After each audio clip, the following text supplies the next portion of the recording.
So, greetings and welcome to Module 8 of ED621B.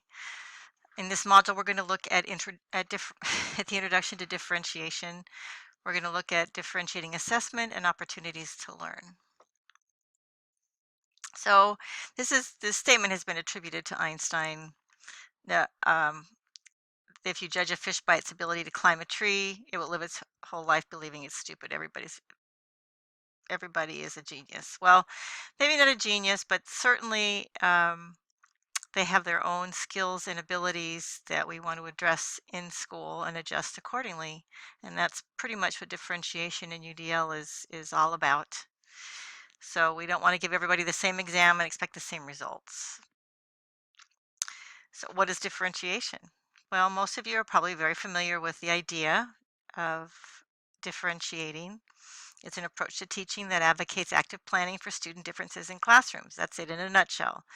You need to know your learners, you need to assess your learners, you need to adjust assignments, you need to use different questioning strategies, and you need to use a variety of curriculum approaches, which is what you'll get in the texts that you read. You'll get a lot of information that way.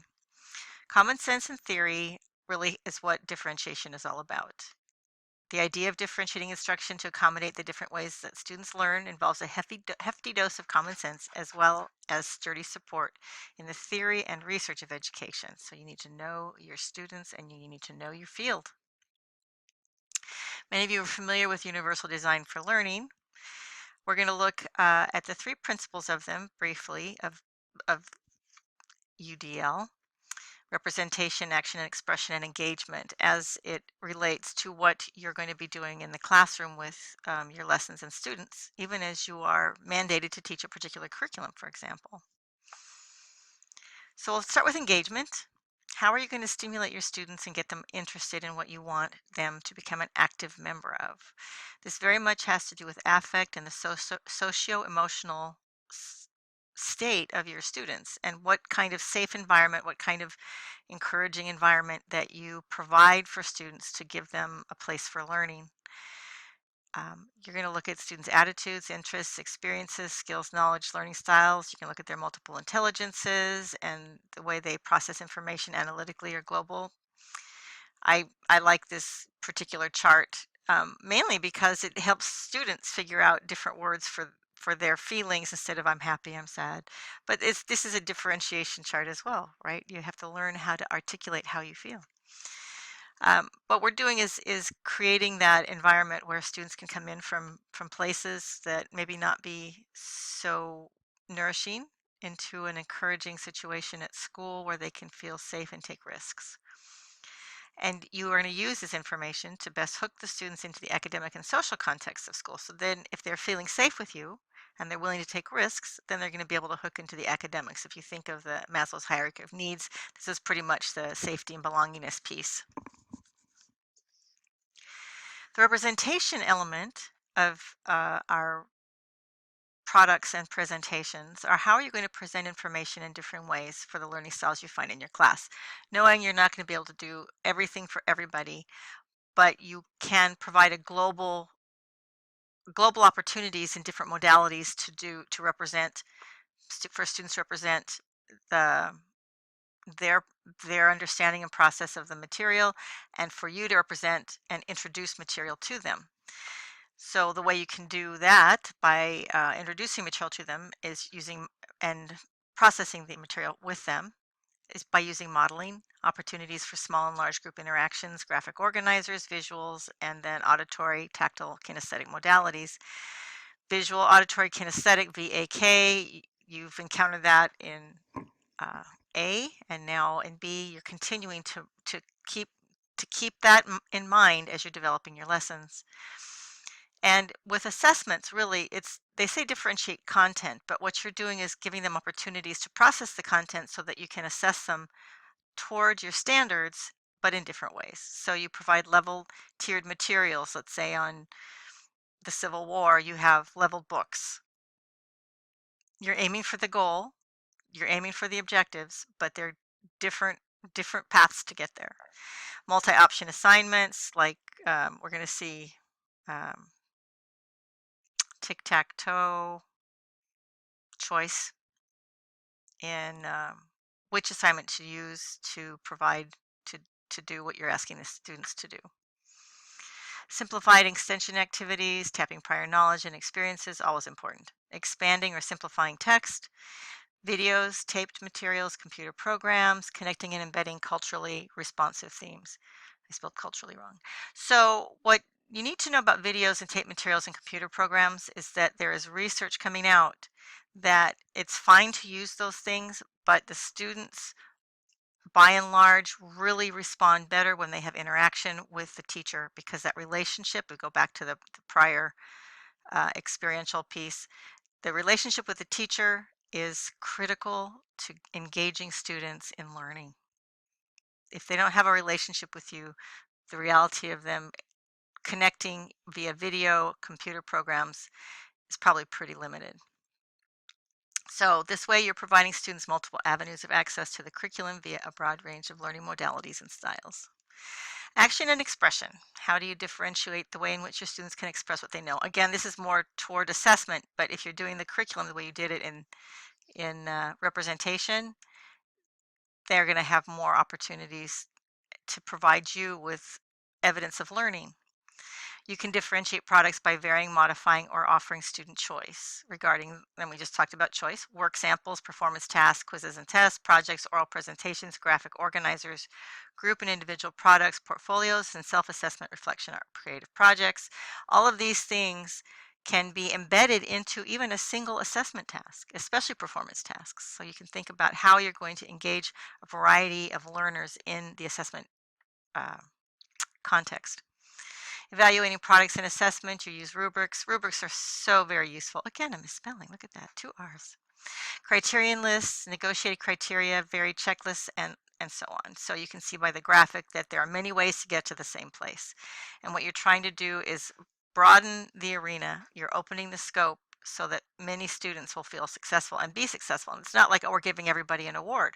You're giving everybody an opportunity to access the curriculum, and you're giving everybody an opportunity to demonstrate proficiency in it toward the goals and the standards by giving them a variety of ways to do it, because we don't all learn the same way, which is really pretty much the bottom line. In Chapter 6 in Tomlinson and McTighe, you will find wonderful charts that give you very specific methods. If you have a particular type of student in your class or a particular quality of class that you need to differentiate for. And the things that you definitely want to differentiate for, you're going to base it on student readiness, student interest, the learning profile that you've learned your students by, and then of course multiple categories of just how students are learning from your learning profile. They provide guiding questions for managing your time, controlling noise, flexible use of classroom space. All of this it's diagnosed in the book. So you can go in and find suggestions and ideas for particular situations in the classrooms that you have. You can make it very specific to your student body. I'll give you an example of differentiating in a kindergarten classroom. I had a teacher who was a very traditional teacher, you know, and kindergarten teachers love putting things on walls and making them very colorful and stimulating. And he was in a village, and the students were very extremely overactive in that classroom, and he was really having trouble with it. When he finally decided, and he had some collaboration work with his principal, to reduce the stimulation in the classroom. And so he put up only what was necessary. There were things on the wall. There was student work on the wall. He had centers, and he had some things on the wall, but very little. And it made a huge difference in how stimulated the students were in the classroom. They were able to settle down. They were able to sit at their tables and do their work projects. It made a huge difference. So just changing the level of stimulation in the classroom for that group of students made a big difference. The same thing for a high school group of students. The teacher dimmed the lights and had soft music playing for one particular group of his students, which really helped even out the energy level of that group. So you know that it's based on the body of your students and on individuals. So we've looked at 3 learning networks. You can't see the top of this slide. The recognition, strategic, and effective network. The how, what, how, and why of learning. We also as adults need to know why things are done. And so you'll get parents that want to know why some kids get to do different work than others. And you'll even have your students ask that question. How come Susie gets to do that and I don't get to do that? Why is it important? Because your student-teacher relationships contribute to student energy for learning. Then, as I said before, relationship is everything. The learning environment builds a context for learning. It builds bridges that connect learners to important context, knowing the students' backgrounds. Using the students' readiness allows for academic growth so you can actually see and support their growth. Using student interest enlists student motivation, or accessing student interests increases their motivation. I'm not sure what just happened. And student profiles enables efficiency of learning. So you as a teacher become more efficient when you have that information. Okay, so let's take a minute and look at differentiated assessment. One of the things you'll be doing probably with your students eventually is developing portfolios. And portfolios are collections of student work. How is that differentiated? Because you're going to be including snapshots of students' work over time.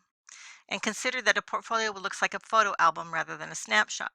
So if you see George's understanding of day and night here, and then his subsequent understanding of day and night after the instruction, you can see the progress and the goal. This is what you're going to put in the portfolio. And it also, you notice there's visual and there's tactile kinesthetic involved in this particular demonstration of learning. What also happened, because I'm guessing that writing is the teacher's writing, is that the teacher dictated what George told her or him. And so George then could read it back and say what he said. So you even have the reading, the oral and the oral aspect of this assessment. So VAK is embedded in this particular assessment. Is it authentic? As authentic as you can get without being a spaceman. They probably had some videos, it seems, but George really did come to an understanding of day and night and how day and night happens. So you're matching the measures with the goals. Maybe some other student would have written down what they understood how day and night happened instead of making pictures. Although most students probably would have really enjoyed making pictures like this. So that's what the UDL thing is. Most everybody enjoys and engages in activities that involve multiple modalities. So you're looking at form following function. You want to know what the purpose of it is, and then how are you going to demonstrate that? What are you assessing? Why are you assessing it? Who are the results intended for, and how will the results be used? So the teacher might be using this as a diagnostic assessment or a formative assessment, more likely, to determine if she or he had successfully conveyed and engaged the students in learning about how day and night happen. So responsive assessment means that you look at what students already know, what they can do before you start. You offer them choices about how to engage in that learning. You give them feedback early and often. You guys know about feedback.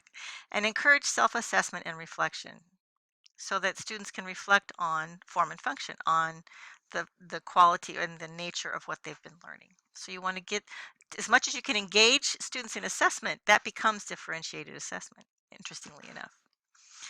So here is an assessment piece from looking at the life cycle of a salmon. The person that developed this is from Alaska Native Knowledge Network. It's available there. So the formative assessments are that the student can do these things. And if you notice, I had brought this up and brought this to your attention earlier in this course, but all of these things are formative.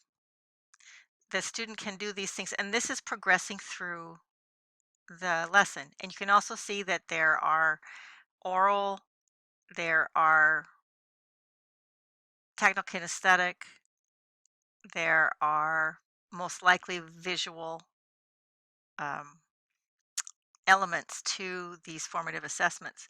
The summative assessment is when at the end, and it's visual, auditory, and kinesthetic, making an infographic using visually. It explains the life cycle of a salmon, and if they do this independently with the rubric, then you know that they have successfully learned that material. Working in a group, you have to be careful of always with working in groups that you make sure people are assigned tasks so that nobody sits and listens to everybody else do the work. So these three things are probably choices. The student will work either making an infographic, write and sing a song, and do the mathematic piece. Calculate the approximate time that will pass before 3 generations of salmon complete their life cycle. So 3 different kinds of learners are accessed here. The students can do all 3 of these. They can choose 2 of them, or maybe they just identify one that they're going to do. And then the post-assessment is similar to part of the summative assessment where they actually everybody does it visually, explains the life cycle of a salmon. In any case, what you're looking at is differentiated assessment. You're looking at ways that students can demonstrate their learning in a variety of ways and different modalities. Reading responses is choice. Do one of the activities below in your reading binder and mark it off with an X. So sometimes the teacher wants everybody to do everything, but they get to choose the order they do it. Another way to use tic-tac-toe is to say you have to do 3 of these things, and one of them everybody has to do. So the tic-tac-toe you can use in any content area. It's for choice and it's for modalities, the different kinds of modalities that students can demonstrate their understanding in. This is again choice. This has to do, the teacher wants everybody to do everything, but they get to choose when they do it, and there's only allowed to be 4 people at a time or 5 people at a time in a center. And so over the course of a week, a student gets to read with somebody, and they need to do their word work, and they need to read to self and listening. So you've got your reading centers and writing centers. So again, it's choice, but this is sort of a forced choice. Everybody gets to do everything, but you'll also see that there's an oral nature to it. I'm guessing that there is a kinesthetic and there is a visual involved in this. Put simply, brain-friendly differentiation is responding to the needs of all learners while maintaining high standards and expectations. We're not teaching content, we're teaching human beings. And we're not just teaching human beings, we're teaching individuals. So Caroline Tomlinson really focuses in on differentiated learning for individual students as well as groups and large groups. But she, like in UDL, say that 50% of your class will probably benefit from something you do for one student. So do it for many, because most of them will probably benefit from that as well. So how are you like a jazz musician? A teacher is something like a jazz musician. The teacher uses many elements and approaches, sometimes planned and sometimes improvisational, to convey the message of melody. It takes practice to be a good jazz musician, a sense of timing, sensitivity to the meanings of music, a tolerance for ambiguity and creativity. The jazz musician never loses the melody, but expresses it in many ways. That skill is not unlike that of a teacher in a differentiated classroom whose instruction is both planned and improvisational. That teacher is always aware of the melody, the curriculum goals, but finds many different ways to the melody. And so that's what you're doing. So your task is to read, review, and apply the content of Module 8. And this is about differentiation. You're going to take your big unit and you're going to analyze it for where you have differentiated instruction. You're going to plug those in if you haven't already done it. The videos by Tomlinson and others are very helpful. And then on your note-taking graphic organizer, you'll you'll complete the questions for that for this particular module, or for this particular screencast. Submit completed graphic organizer to the appropriate Dropbox. You're done with it, and I will be evaluating that.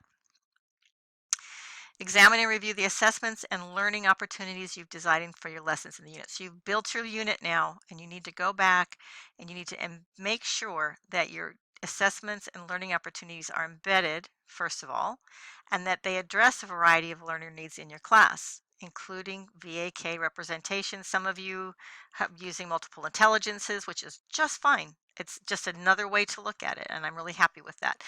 UDL language is also fine. I just want to see that students have access with their hands and their head and their mouth and their heart. Mouth meaning speaking, and their ears. Just everything together. You're providing multiple opportunities to the extent possible. Make sure that the learning opportunities in lesson are logically sequenced and scaffolded so you know that they start from beginning and work the students up toward the goal, toward the end. Please highlight additions in red. This way I know what you've added, because this is, I'll be looking at it again and looking to see what you've changed, so I don't have to read through everything and try and figure it out. And I really appreciate that you do that. On your finalized unit, You're going to describe your classroom demographics. That's on the first part of your cover page. Make sure that the entire cover pages are complete. You're going to have a reflection for each lesson. At the bottom of each lesson, there's a spot for a reflection. You're going to write that reflection out. Discuss how each lesson increases your students' access to cultural capital that's covered in the lesson. So your lesson is the cultural capital. How are you going to engage students in accessing that culture and support them in accessing that cultural capital? If you have lots of EL students, if you have students from different economic backgrounds and so forth. Make sure assessment rubrics and checklists and graphic organizers for each lesson are attached as appropriate, and then submit your final unit assignments to the Blackboard Dropbox. Please don't submit by email. And just since we're talking about differentiation, we didn't talk about this abstract, sequential, or concrete, whatever it is, but this girl says, as we start a new school year, Mr. Smith, who is the principal, or maybe the teacher, I want you to know that I'm an abstract sequential learner and trust that you'll conduct yourself accordingly. So she's asking for differentiation based on her style of learning. And that's basically what all your students are asking, is for you to consider how they learn and try and keep them as engaged as possible.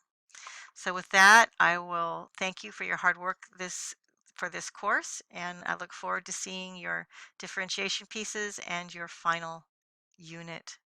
As always, let me know if you have questions. I will be glad to talk with you about any part of your assignment. With that, I bid you adieu.